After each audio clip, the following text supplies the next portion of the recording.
பிளேப்ஸ்னாலே ரஜித் பத்திரோட ராஜ்யம் தான். 33 பால்ல 93 ரன், அதுவும் நாட் அவுட். குவாலிஃபயர் ஒன்னுற குஜராத் டைட்டன்ஸ் அணியை ஒரே ஆளா சிதறடிச்சு தோசம் பண்ணியிருக்காரு நம்ம ரஜித் பட்டிதர். ப்ரெஷர் அதிகமா இருந்தா பலர் பதறுவாங்க, ஆனா பத்திட்டர் மட்டும் கிரீஸ்குள்ள வந்தா போதும் அப்படியே கூலா வேற லெவல் மோடுக்கு போயிடுறாரு. எலிமினேட்டர்ல ஒரு மரண மாஸ் 112, குவாலிஃபயர்ல ஒரு ஒத்தாளா மேட்ச் வின்னிங் இன்னிங்ஸ், ஃபைனல்ல கூட ஒரு அல்டிமேட் கிளட்ச் பர்ஃபார்மன்ஸ் கொடுத்திருந்தாரு.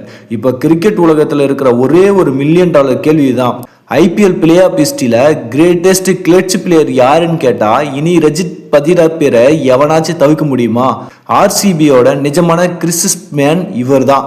ஆர்சிபிக்கு பெரிய மேட்ச், செம்ம பிரஷர், ஜெயிக்கவே முடியாதுங்கிற நிலைமை வரும்போதெல்லாம் ரட்சகன் மாதிரி ஒருத்தர் மட்டும் நிச்சயமா முன்னாடி வந்து நிற்கிறாரு. Big match, big pressure, Rajat பட்டியரோட டெலிவரிஸ். உங்களுக்கான கேள்வி ஒன்று நான் உங்ககிட்ட கேட்குறேன். சுரேஷ் ரெய்னாக்கு அப்புறம் ஐபிஎல் பிளே ஆஃப்ஸ்ல இப்படி ஒரு மிரட்டனான கிளட்ச் பிளேயரை நீங்க பார்த்துருக்கீங்களா?